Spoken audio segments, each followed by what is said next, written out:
Shell. And hello to all you other wonderful weirdos watching. So, back with Cursed Bunny. So, we're now on the short story that's actually got the same title as the book. And so far, my favourite of the three that we've covered so far. Whew.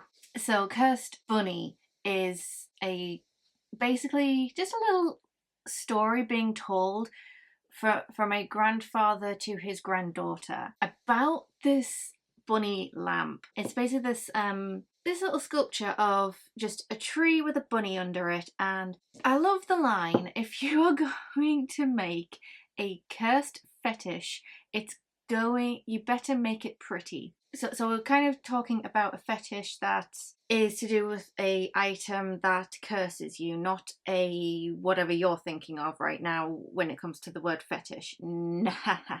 We are talking about a spiritual cursed object that, in this particular instance, releases an army of bunnies. And it's quite funny in that regard. So let's go on into it. We kind of get this really sad backstory of the grandfather's, his friendship with the boy who owned a distillery through basically his family had made a distillery just based off making the spirit just when they felt like it, but then it just grew from there and they made it professional, and the granddad's friend took it over when he grew up, and because of the granddad's profession of making cursed objects, he kind of had people gave that family a wide berth, but the boy from the distillery did not mind.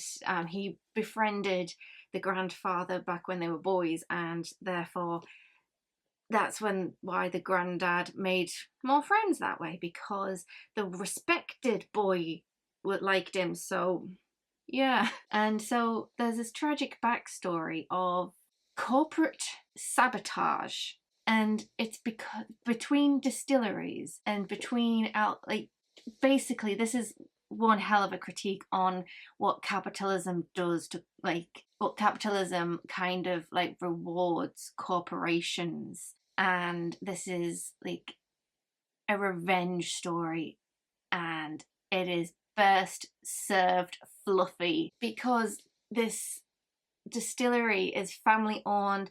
The guy who owns it has basically researched the best engineering techniques, the best way to produce a decent taste, and on top of that, after the Korean War, they had to abandon it, come back, rebuild everything, and make things better, make things more up to date with the technology, and just try and keep things going. And they poured their hearts into it. They even found ways to try and make things serve them and their interests better when the food safety said that you can't use rice to brew this stuff, you've got to use this particular ethanol. And yeah, so the food safeties kind of impeded them on how they were going to make certain plans, but they abided by that. The granddad's friend who took over the family business, he did his research. Instead of going into business for his degree, he went into engineering, and he was very passionate about making the best out of his business, and he lost everything because he did things by the book, but another company was just focused on running things cheaply and bribing a few people and knowing some high up people, politicians and stuff, and other people who can just look the other way kind of thing, or give them better deals. And then alongside that big company's advertising, they kind of ran a slander campaign, but they couldn't prove it because back in those days they couldn't record phone calls, they didn't have any proof when it came to the slander campaign lawsuit. So he lost a lot of money because he lost that lawsuit from trying to sue them for the slander campaign, because it ruined him, because the slander campaign just said that, oh, they use unnatural things, and whereas this big brand is traditional tasting for the people, they really ran this small family owned business into the ground, and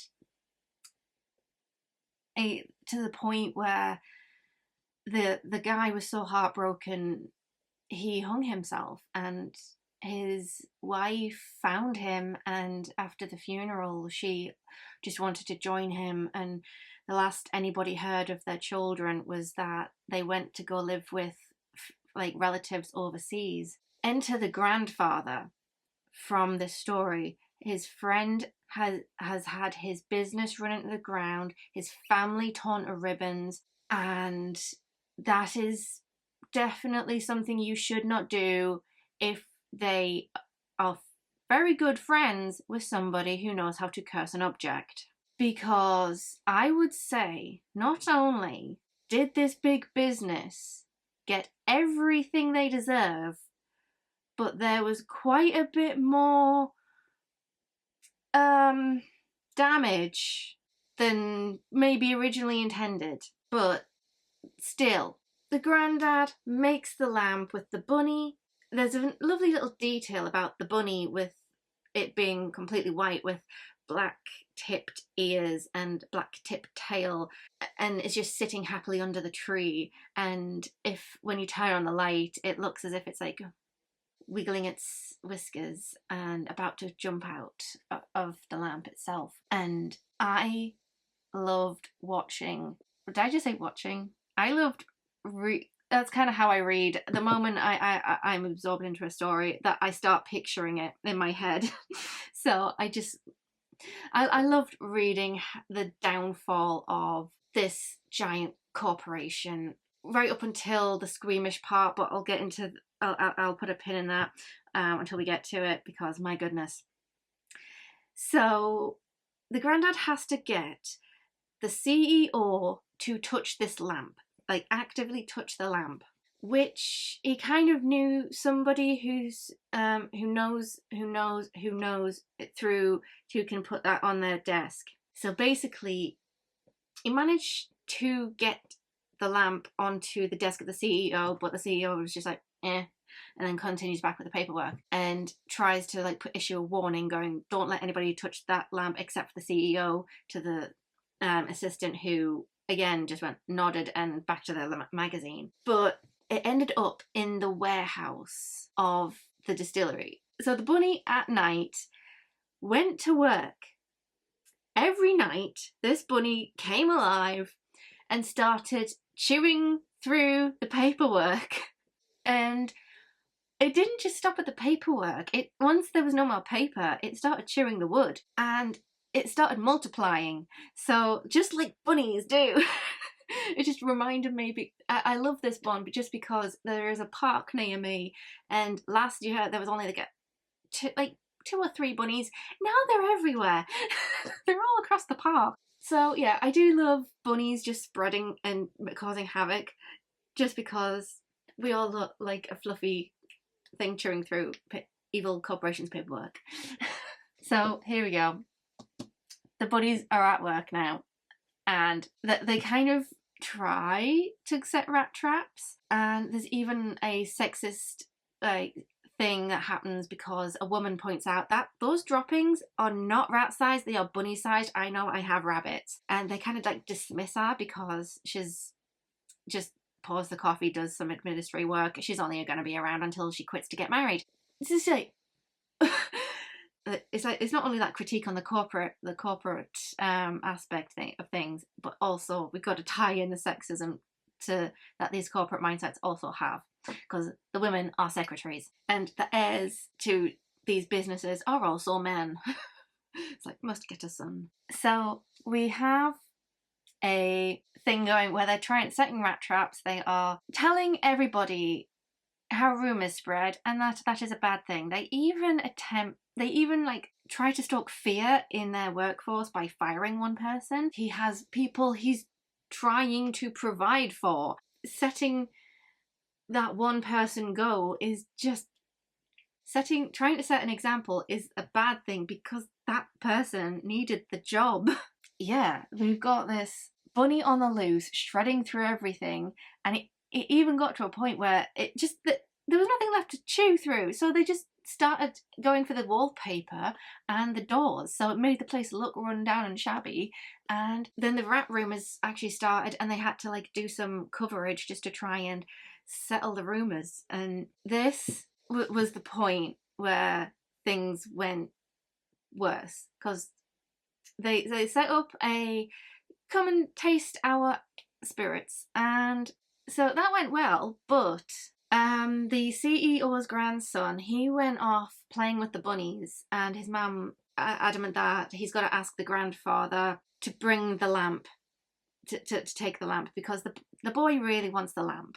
When I say I have a squeamish point, I kind of called it when the boy started acting strange, because there's a line that the bunny was in the grandson's room and there was homework next to it, but the bunny was not going to eat the paper.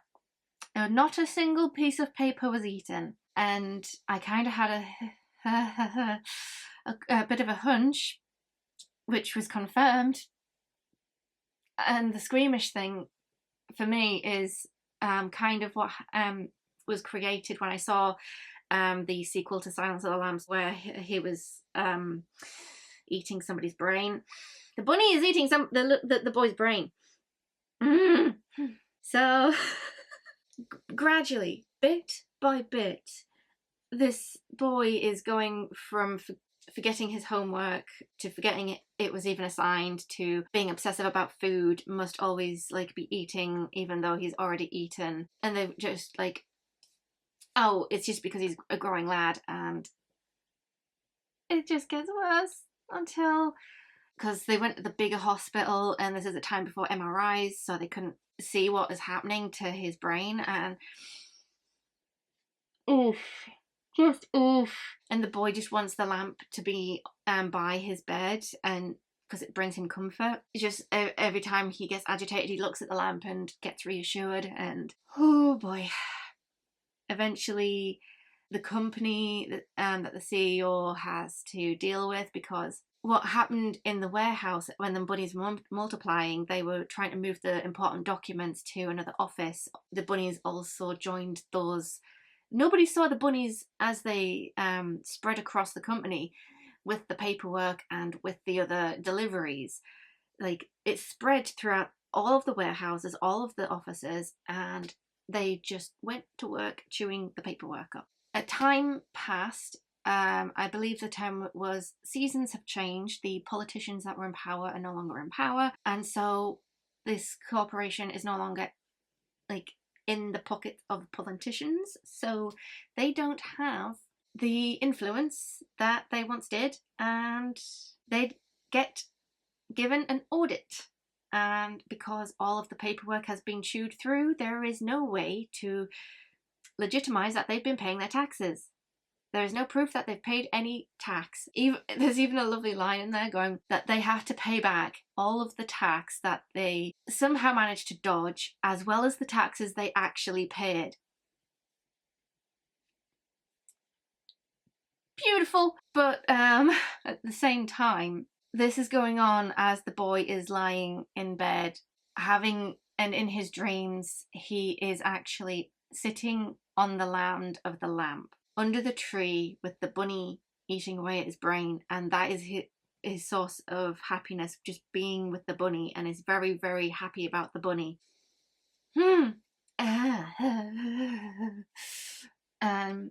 so he eventually does take his last breaths, because he's just like, the only thing he can do is breathe until he can't.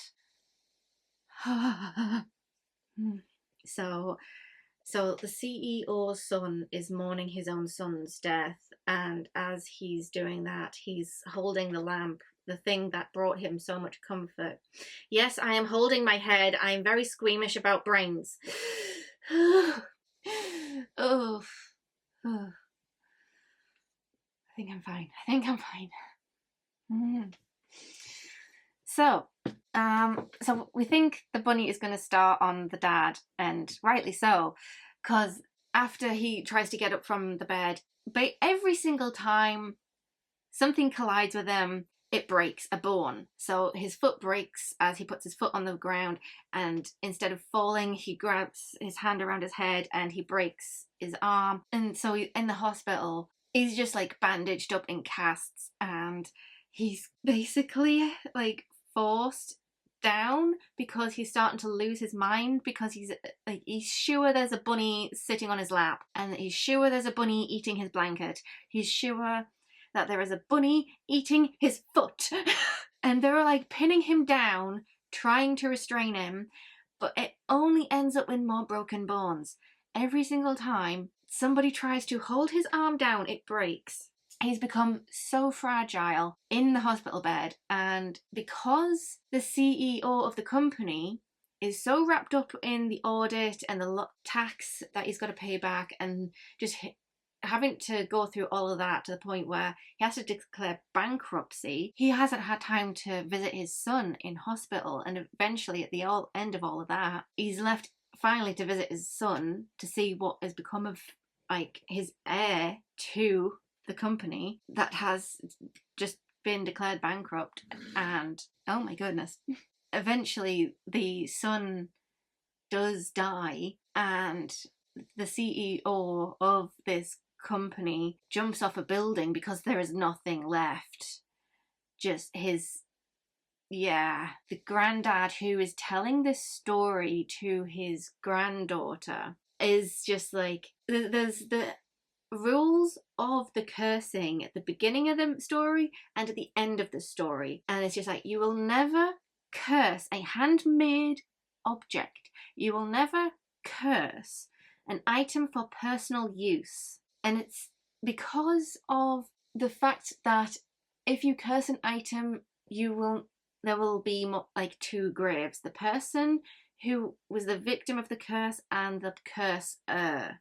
Yeah, but in this particular curse, there was a few more graves and a lot of collateral damage when it came to the people who worked at the company.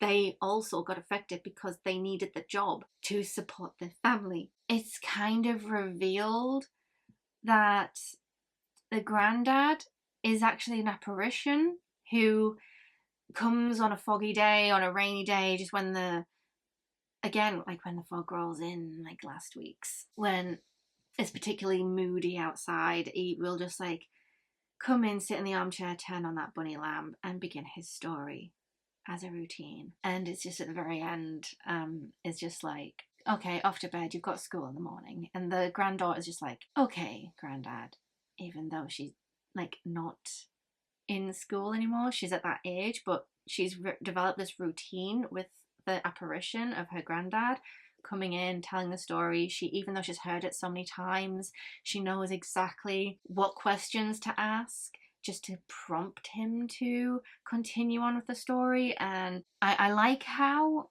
up for interpretation that ending is, because she says that she has that routine with her granddad, and that she has continued on with the knowledge of her family business, which was the cursed fetishes, and and she will also become an apparition, but there will be no child, no grandchild to tell it to. And she walks off into darkness, and there's that horrible feeling. Has she already gone through hers and it's just an apparition appearing to another apparition to tell a story? And it's just like, oh ho ho. It's not explicit, but it's just like, wow. This is definitely my favourite of the three, mainly because I just love a good corporate sabotage revenge plot. Yes, you can't just run a family-owned business into the ground without consequences, and that consequence is we're friends with somebody who knows how to put a curse on people. So this was a really good story. I enjoyed this one, and even the parts with the squeamishness, it was told in a way that didn't creep me out fully, but because of my imagination and how I read books, it did It was my imagination that was creeping out. It definitely creeped me out just further thinking of it. Did it? But as I was reading the story, I wasn't grossed out. It's just like after the fact, I am a bit. Please keep my head on. And just having that effect lasting after it is also pretty pretty cool. I do enjoy this book. This was a really good story. Loved it this week, and I was a little scared coming back to this after the last story was a little too much. After the embodiment, I was a little scared coming into this because I don't know what I'm going to get. But I think that's the same thing with the King short story collection that I have on the go. I don't know what I'm going to go into each week. This one was for the better. I do like Bora Chung's like weird way of inflicting a narrative just to like get at some big theme, because this week it was the corporate greed and how it ran a smaller competitor into the ground just because it could. And be careful what you curse as well. So yeah, favourite story of the 3 I've read so far. Hope you're having a good weekend. Bye, Shell. And bye to all you other wonderful weirdos watching. Revenge is not best served cold, but fluffy. Ha ha ha.